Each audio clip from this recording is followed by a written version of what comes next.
నిన్న నా ప్రోగ్రాం కూడా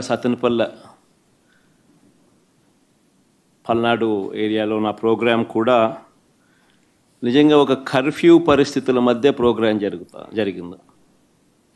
ఆశ్చర్యం కలిగించే విషయం, అసలు ప్రజలను లేదా మా పార్టీ కార్యకర్తలను పరామర్శించడం అన్నది ఒక ప్రతిపక్ష నాయకుడు చేస్తే తప్ప అని అడుగుతా ఉన్నా. చంద్రబాబు నాయుడు గారిని సూటిగా ఈ ప్రశ్న అడుగుతా ఉన్నా. ఎందుకు ఇన్ని ఆంక్షలు పెట్టాలి?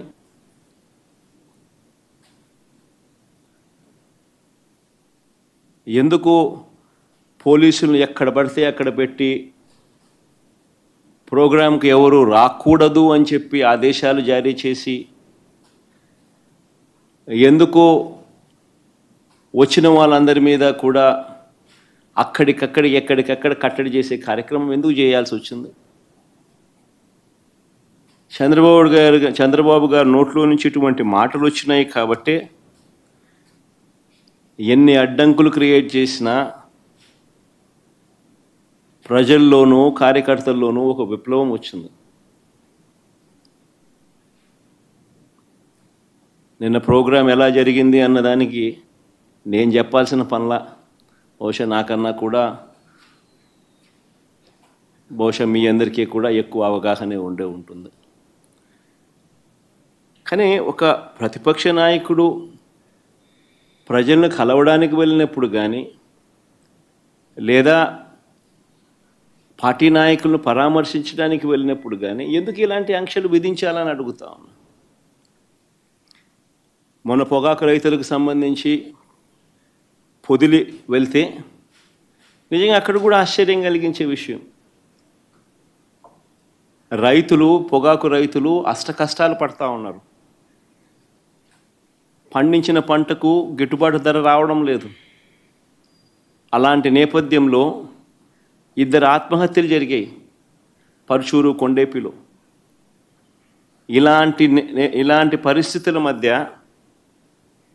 అక్కడ జరుగుతూ ఉన్న పరిస్థితుల మధ్య రైతులకు సంఘీభావంగా ప్రతిపక్ష నాయకుడు అక్కడికి వెళ్తే ఆ కార్యక్రమంలో రైతులు, ప్రజలు పెద్ద ఎత్తున పాల్గొంటే దాదాపుగా 40,000 పైచిలుకు మంది ఆ కార్యక్రమంలో పాల్గొంటూ ఆ ప్రోగ్రాం జరుగుతూ ఉన్నప్పుడు 40 మందే ఎంచినా కూడా అంతకన్నా ఎక్కువ మంది కూడా కనపడరు. 40 మందితో నువ్వు 40,000 మంది జరిగే ప్రోగ్రాం మీద రాళ్ళు వేయాలని ప్రయత్నం చేస్తావు. ఆశ్చర్యం కలిగించే విషయం అది. ఏం జరుగుతూ ఉంది? రైతుల సమస్యలు హైలైట్ కాకూడదా? రైతుల సమస్యల తరపున ఎవరు రైతుల తరపున మాట్లాడకూడదా? రైతులకు సంఘీభావంగా ఎవరు వెళ్ళకూడదా? రైతుల సమస్యలు అనేటివి ఎవరు పట్టించుకోకూడదా? 40,000 మంది ప్రజలు, రైతులు పాల్గొన్న కార్యక్రమంలో 40 మంది చేత నువ్వు డిస్టర్బ్ చేయాలని ప్రయత్నం చేస్తావు. ప్రయత్నం చేసి ఇంకా రైతులు, ప్రజలు సమన్వయం పాటించారు కాబట్టి 40,000 మంది 40 మంది మీద పడలా. ఒకవేళ పడుంటే పరిస్థితులు ఏ మాదిరిగా ఉండేదో నేను చెప్పాల్సిన అవసరం లేదు, ఎవరైనా ఊహించుకోగలుగుతారు. 40 మంది చేత గొడవ నువ్వు చేయిస్తావు, ఉల్టా రైతుల మీద నువ్వు కేసులు మళ్ళా పెడతావు.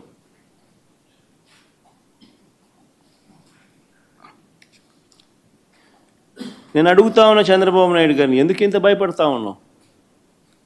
ఎందుకు ఇంత అసహనం అని అడుగుతా ఉన్నా చంద్రబాబు నాయుడిని. ఈరోజు రాష్ట్రంలో ఏ పంటకు గిట్టుబాటు ధర రాని పరిస్థితిలో రైతు ఈరోజు వ్యవసాయం చేస్తూ ఉన్నాడు. వరి కొనుగోళ్లకు సంబంధించి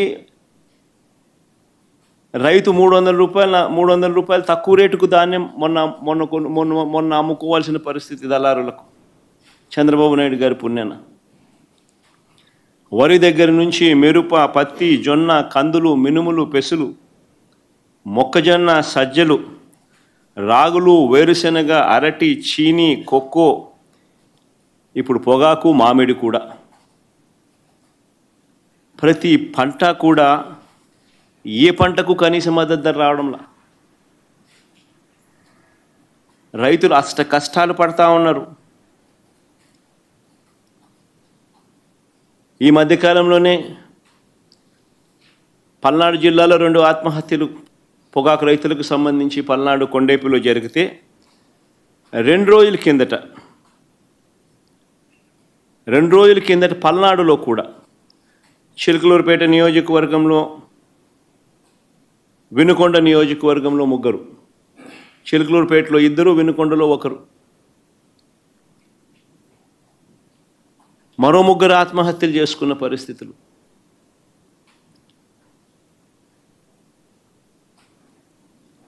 ప్రకాశం జిల్లాలో మన కళ్ళ ఎదుటే ఒక 2 ఆత్మహత్యలు జరిగితే మరో 3 ఆత్మహత్యలు కళ్ళ ఎదుటే కనిపిస్తూ ఉన్నాయి.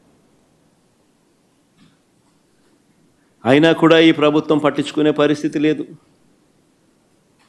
అయినా కూడా రైతులకు తోడుగా నిలబడే కార్యక్రమం అంతకన్నా జరగడం లేదు. ప్రజల సమస్యల పట్ల ఎవరైనా కూడా గొంతు విప్పితే చాలు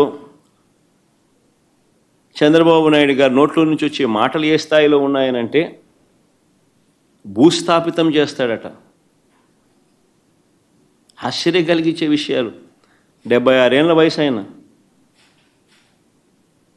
76 ఏళ్ల వయసులో ఉన్న ఆయన ఒక ముఖ్యమంత్రి స్థానంలో కూర్చొని ఉన్న వ్యక్తి ఒక టీవీ ఇంటర్వ్యూలో మాట్లాడుతూ ప్రతిపక్షాన్ని భూస్థాపితం చేస్తాడంట. ప్రతిపక్ష నాయకుడు పేరెత్తి ఆయన ప్రతిపక్ష నాయకుడిని భూస్థాపితం చేస్తారంట.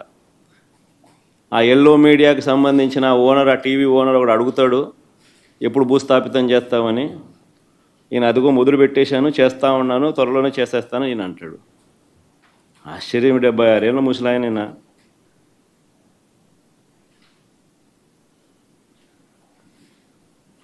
ఈ వయసులో రెడ్ బుక్ రాజ్యాంగ పాలన ఏమిటి, ఈ బెదిరింపులేమిటి, వాడిని తొక్కుతా వీడిని తొక్కుతా అన్న మాటలేమిటి? ప్రజలు ఏదో దేవుడు ప్రజలు దయదలిచి ఏదో అధికారం ఇచ్చారు. ఇచ్చిన అధికారంతో ప్రజలకు మంచి చేయడానికి పోయి, మంచి చేయాల్సింది పోయి, ఇచ్చిన హామీలను నెరవేర్చాల్సిన బాధ్యతను పక్కన పెట్టి అబద్ధాలతో మోసాలతో పరిపాలన చేస్తూ వాటి గురించి ఎవరైనా ప్రశ్నిస్తే భూస్థాపితం చేస్తాను అనే మాటలు మాట్లాడుతూ ఉన్నాడు ఈ వ్యక్తి.